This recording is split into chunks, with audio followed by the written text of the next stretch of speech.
নমস্কাৰ মৰমৰ ছাত্ৰ ছাত্ৰীসকল এই ভিডিঅ'টোত তোমালোকৰ লগত আলোচনা কৰিম দশম শ্ৰেণীৰ সমাজ বিজ্ঞানৰ ইতিহাস খণ্ডৰ প্ৰথম পাঠ বংগ বিভাজন আৰু স্বদেশী আন্দোলনৰ আন এটা গুৰুত্বপূৰ্ণ আলোচিত বিষয় বিষয়টো হৈছে স্বদেশী আন্দোলনৰ ফলাফল আগৰ ভিডিঅ'টোত বংগ বিভাজন আৰু স্বদেশী আন্দোলনৰ বিষয়ে আলোচনা কৰিছো তোমালোকে যদি চোৱা নাই তেনেহলে চাই লবা এতিয়া আমি আলোচনাৰ মাজলৈ ছাত্ৰ ছাত্ৰীসকল স্বদেশী আন্দোলন যদিও ৰাজনৈতিক আন্দোলন আছিল এই আন্দোলনে কিন্তু ভাৰতৰ সাহিত্য সমাজ শিক্ষা অৰ্থনীতি আদি সকলো দিশতে প্ৰভাৱ পেলাইছিল আৰু এই আন্দোলনৰ ফলাফলসমূহক আমি প্ৰধানকৈ পাঁচটা ভাগত ভাগ কৰিব পাৰো একেটা হৈছে জাতীয় সাহিত্য জাতীয় শিক্ষা স্বদেশী আন্দোলনত মহিলাৰ ভূমিকা স্বদেশী শিল্প উদ্যোগ আৰু মুছলিম লীগৰ প্ৰতিষ্ঠা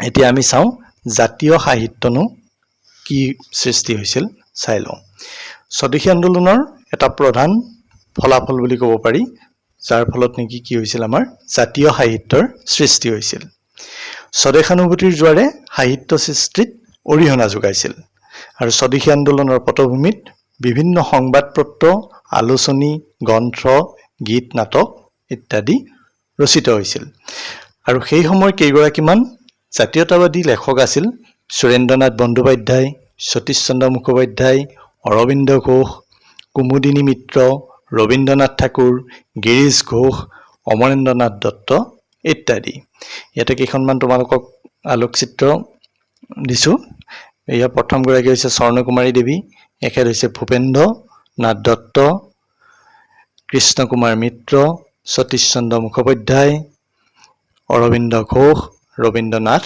ঠাকুৰ সেই সময়ত কেইখনমান সংবাদপত্ৰ আৰু আলোচনী প্ৰকাশ পাইছিল এই আলোচনীখিনি আছিল কি সুৰেন্দ্ৰনাথ বন্দ্যোপাধ্যায় সম্পাদিত বেংগলী কৃষ্ণ কুমাৰ মিত্ৰৰ সঞ্জীৱনী কালী প্ৰসন্ন কাব্য বিশাৰদ আৰু যোগেন্দ্ৰনাথ বিদ্যাভূষণৰ হিতবাদী ভূপেন্দ্ৰনাথ দত্তৰ যুগান্তৰ ব্ৰহ্মবান্ধৱ উপাধ্যায়ৰ সন্ধ্যা সতীশ চন্দ্ৰ মুখোপাধ্যায়ৰ দাদন কুমুদিনী মিত্ৰৰ মহিলা আলোচনী সুপ্ৰভাত আৰু অৰবিন্দ ঘোষৰ বন্দে মাতৰম আৰু এই সংবাদপত্ৰ আৰু আলোচনীবিলাকত জাতীয়তাবাদী লেখাসমূহে স্থান পাইছিল ছাত্ৰ ছাত্ৰীসকল স্বদেশী আন্দোলনৰ পটভূমিত কেইখনমান বিখ্যাত নাটক ৰচিত হৈছিল আৰু এই নাটক কিখন হৈছে ক্ষীৰোদ প্ৰসাদৰ পলাশীৰ প্ৰায়চিত্ৰ গিৰীশ ঘোষৰ সিৰাজউদ্দৌলা আৰু মীৰ কাছিম অমৃতলাল বসুৰ চাব্বাজ বাঙালী অমৰেন্দ্ৰনাথ দত্তৰ বংগৰ অংগচ্ছেদ ইয়াৰ উপৰি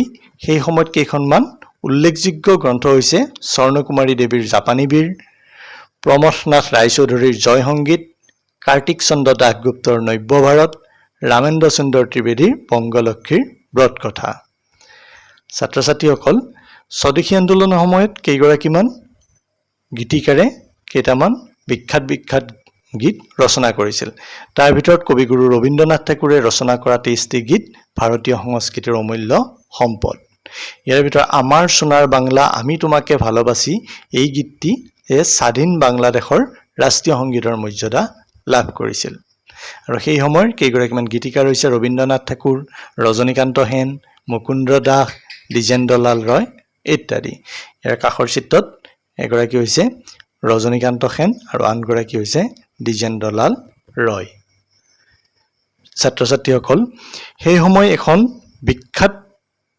চিত্ৰ আছিল ভাৰত মাতা আৰু বংগমাতাৰ ছবি আৰু এই বংগমাতাৰ ছবিখন অংকন কৰিছিল অৱনীন্দ্ৰনাথ ঠাকুৰে তেখেতৰ প্ৰচেষ্টাৰে বংগীয় কলা সংসদ নামৰ জাতীয় অনুষ্ঠান এটাৰো জন্ম হৈছিল আৰু এই বংগমাতা ছবিখন অংকন কৰি তেওঁ পাশ্চাত্য কলাৰ সমকক্ষ হিচাপে ভাৰতীয় কলাক প্ৰতিষ্ঠা কৰিছিল এইখিনি আছিল থুলমূলকৈ জাতীয় সাহিত্যৰ ওপৰত আলোচনা এতিয়া আহোঁ আমি জাতীয় শিক্ষাৰ ওপৰত স্বদেশী আন্দোলনৰ সময়ত অকল যে বিদেশী পণ্য বৰ্জনৰ মাজতে সীমাবদ্ধ আছিল তেনে নহয় বংগদেশৰ প্ৰচলিত শিক্ষা ব্যৱস্থাৰ ওপৰতো ইয়াৰ প্ৰভাৱ পৰিছিল ছাত্ৰসকলৰ মাজত আন্দোলনৰ প্ৰৱণতাই দেখা দিছিল আৰু এই সময়ত কেইগৰাকীমান নেতা বিপিন চন্দ্ৰ পাল ৰবীন্দ্ৰনাথ ঠাকুৰ আব্দুল ৰসুল এই নেতাসকলে কি কৰিছিল চৰকাৰী শিক্ষানুষ্ঠান ত্যাগ কৰি ছাত্ৰ ছাত্ৰীসকলক ওলাই আহিবলৈ আহ্বান জনাইছিল ইয়াতে প্ৰথম ফটোখন যে তোমালোকে দেখা পাইছে এইগৰাকী হৈছে বিপিন চন্দ্ৰ পাল আৰু এখেত হৈছে ৰবীন্দ্ৰনাথ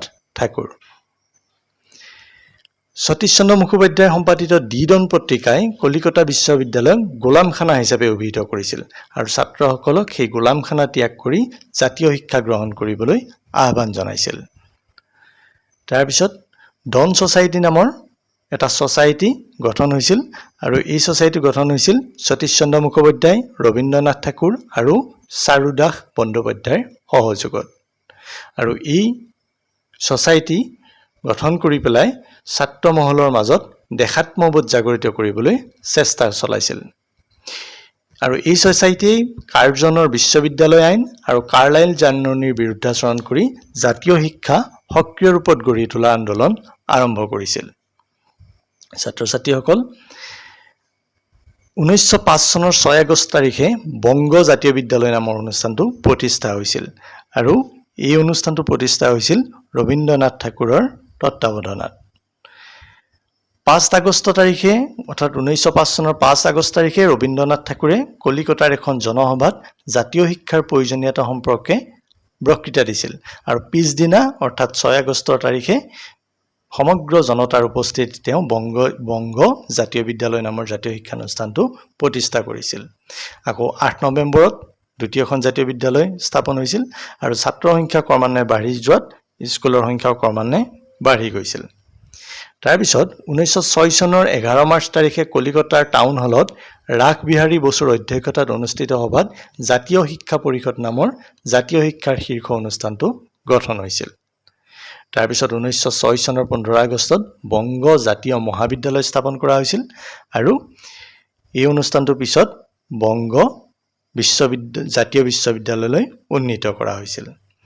সেই সময়ত আন এখন অনুষ্ঠান আছিল বেংগল টেকনিকেল ইনষ্টিটিউট অৰ্থাৎ বৰ্তমানৰ যাদৱপুৰ বিশ্ববিদ্যালয়ো স্বদেশী আন্দোলনৰ সময়তে গঢ় লৈ উঠিছিল।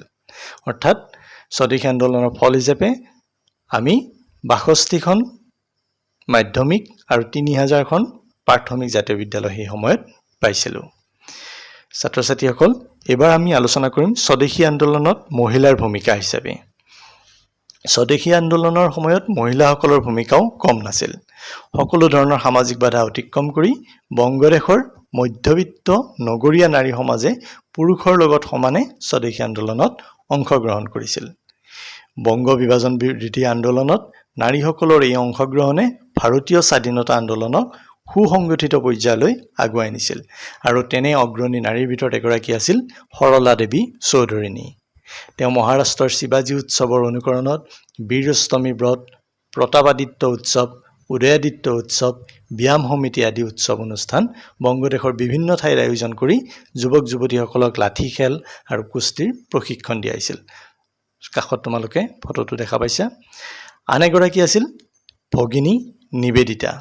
তেখেতৰ জন্ম হৈছিল আয়াৰলেণ্ডত আৰু তেখেতৰ আচল নামটো আছিল মাৰ্গাৰেট এলিজাবেথ নাবল। তেওঁ কি কৰিছিল? কলিকতাত থকা সময়ত Young Men's Hindu Union, Vivekananda Society, Dawn Society আৰু অনুশীলন সমিতিৰ সৈতে প্ৰত্যক্ষভাৱে জড়িত হৈ নাৰী আৰু যুৱক যুৱতীসকলক দেশীয় শিল্পৰ যোগেদি স্বনিৰ্ভৰশীল হ'বলৈ আহ্বান জনাইছিল। ছাত্ৰ ছাত্ৰীসকল, এইবাৰ আমি স্বদেশী আন্দোলনৰ ফলত আৰু এটা ফলাফল আছিল, সেইটো হৈছে স্বদেশী শিল্প উদ্যোগ। অৰ্থাৎ নিজৰ শিল্প উদ্যোগ কিছুমান গঢ় দিছিল, বিদেশী বস্তু ত্যাগ কৰিছিল আৰু স্বদেশী বস্তু গ্ৰহণ কৰাৰ এটা প্ৰৱণতা বৃদ্ধি পাইছিল। আৰু স্বদেশী আন্দোলনৰ সময়ত স্বদেশী সামগ্ৰীৰ চাহিদা বৃদ্ধি পোৱাত বিভিন্ন কুটীৰ শিল্প আৰু কেইবাটাও ডাঙৰ ডাঙৰ শিল্প প্ৰতিষ্ঠান গঢ়ি উঠিছিল। এনেধৰণৰ কিছুমান শিল্প উদ্যোগ আছিল সূতা কটা কল, ক্ষুদ্ৰ আৰু মজলীয়া তাঁতশাল উদ্যোগ, সৰিয়হৰ তেলপেৰা শিল্প, চাবোন উদ্যোগ, জুইশলা কাৰখানা, বিস্কুট কাৰখানা ইত্যাদি। ইয়াৰ লগতে সেই সময়ত জাতীয় বেংক আৰু স্বদেশী বীমা কোম্পানীও গঢ়ি উঠিছিল। সেই সময়ৰ কেইটামান ক্ষুদ্ৰ আৰু মজলীয়া শিল্প অনুষ্ঠান আছিল ৰবীন্দ্ৰনাথ ঠাকুৰৰ স্বদেশী ভাণ্ডাৰ, যোগেন্দ্ৰ চন্দ্ৰ চৌধুৰী আৰু কৃষ্ণ বিহাৰী সেনৰ ইণ্ডিয়ান ষ্ট'ৰ্ছ, সৰলা দেৱীৰ লক্ষী ভাণ্ডাৰ, আব্দুল হালিম গজনবীৰ ইউনাইটেড বেংগল ষ্ট'ৰ্ছ। আৰু কেইটামান বৃহৎ উদ্যোগ আছিল নীলৰতন চৰকাৰৰ বংগলক্ষী কটন মিল, আচাৰ্য প্ৰফুল্ল ৰায়ৰ বেংগল কেমিকেল আৰু জামছেদজী টাটাৰ লৌহ শিল্পৰ কাৰখানা। মৰমৰ ছাত্ৰ ছাত্ৰীসকল, স্বদেশী আন্দোলনৰ আন এটা ফলাফল আছিল মুছলিম লীগৰ প্ৰতিষ্ঠা। স্বদেশী আন্দোলনত মুছলমানসকলে যোগদান কৰিছিল যদিও অধিকাংশ মুছলমান চৰকাৰৰ সমৰ্থনত আছিল। ব্ৰিটিছ ভাৰত চৰকাৰ বিৰোধী বংগভংগ তথা স্বদেশী আন্দোলনৰ পৰা ভাৰতীয় মুছলমানসকলক আঁতৰাই অনাৰ বাবে দৃঢ় পদক্ষেপ লোৱা হৈছিল। ভাইচৰয়ৰ ব্যক্তিগত সচিব আছিল colonel Dunlop Smith. Colonel Dunlop Smith আৰু লৰ্ড মিণ্টোৰ প্ৰধান লক্ষ্যই আছিল দুটা। প্ৰথমে ভাৰতীয় মুছলমানসকলক স্বদেশী আন্দোলনৰ পৰা আঁতৰাই অনা আৰু দ্বিতীয়তে মুছলমানসকলক লৈ ভাৰতবৰ্ষত এফালে কংগ্ৰেছৰ সমান্তৰাল আৰু প্ৰতিদ্বন্দ্বী আৰু আনফালে চৰকাৰৰ সহযোগী ৰূপে এটা ৰাজনৈতিক সংগঠন গঢ়ি তোলা। কৰ্ণেল ডানলপ স্মিথৰ প্ৰত্যক্ষ উচতনি আৰু সহযোগতেই বোম্বেৰ আগা খাঁৰ নেতৃত্বত 1906 চনৰ 1 অক্টোবৰ তাৰিখে এটি মুছলমান সজাতি দলে চিমলাত গৈ ভাইচৰয় লৰ্ড মিণ্টোৰ সৈতে গোপন আলোচনাত মিলিত হৈছিল। এই সজাতি দলটোৰ অন্যান্য সদস্যসকল আছিল ঢাকাৰ নবাব চালিমুল্লাহ, নবাব মহচিন উল মুলক আদি মুছলমান জমিদাৰ আৰু নবাব। এই সজাতি দলটোৱে ভাৰতীয় মুছলমানসকলক এটি পৃথক সম্প্ৰদায় ৰূপে স্বীকৃতি দিবলৈ আৰু নতুন শাসন সংস্কাৰত তেওঁলোকৰ বাবে পৃথক ভোটাধিকাৰৰ ব্যৱস্থা কৰিবলৈ অনুৰোধ জনাইছিল। তাৎপৰ্যৰ কথা যে এই সজাতি দলৰ সদস্যসকলৰ নেতৃত্বতেই আৰু ব্ৰিটিছৰ প্ৰত্যক্ষ সহযোগত 3 মাহ পিছত 1906 চনৰ ডিচেম্বৰ মাহত নিখিল ভাৰত মুছলিম লীগৰ জন্ম হৈছিল। এই অনুষ্ঠানটোৰ লক্ষ্য আৰু উদ্দেশ্যসমূহ আছিল ব্ৰিটিছ চৰকাৰৰ প্ৰতি মুছলমান ৰাইজৰ মাজত আনুগত্যৰ প্ৰসাৰ ঘটোৱা, ব্ৰিটিছ চৰকাৰক মুছলমান ৰাইজৰ ৰাজনৈতিক অধিকাৰ আৰু স্বাৰ্থৰ প্ৰতি সদা সচেতন কৰি ৰখা আৰু মুছলমান ৰাইজৰ মনৰ পৰা ভয়, সন্ত্ৰাস, বিদ্বেষ ভাৱৰ অন্ত পেলাই সকলোৰে মাজত একতা গঢ়ি তোলা। 1909 খ্ৰীষ্টাব্দৰ শাসন সংস্কাৰ বিধিৰ যোগেদি মুছলমানসকলে পৃথক নিৰ্বাচনৰ সুবিধা লাভ কৰিছিল। মুছলিম লীগে জাতীয় কংগ্ৰেছৰ প্ৰতিদ্বন্দ্বী হিচাপে ভাৰতীয় মুছলমানক জনগণক প্ৰতিনিধিত্ব কৰিব পৰা এটা সক্ৰিয় অনুষ্ঠান হিচাপে আত্মপ্ৰকাশ কৰিছিল। 1910 খ্ৰীষ্টাব্দৰ মাৰ্চ মাহত মুছলিম লীগৰ কাৰ্যালয় লক্ষ্ণৌলৈ স্থানান্তৰিত কৰা হৈছিল। মৰমৰ ছাত্ৰ ছাত্ৰীসকল, এইখিনিয়ে আছিল আমাৰ আজিৰ আলোচনাৰ বিষয়। ইয়াৰ পিছত তোমালোকক লগত মই আলোচনা কৰিম আন এটা ভিডিঅ' আৰু সেই ভিডিঅ'টোত তোমালোকৰ লগত আলোচনা কৰিম স্বদেশী আন্দোলনৰ অৱদান সম্পৰ্কে। ধন্যবাদ।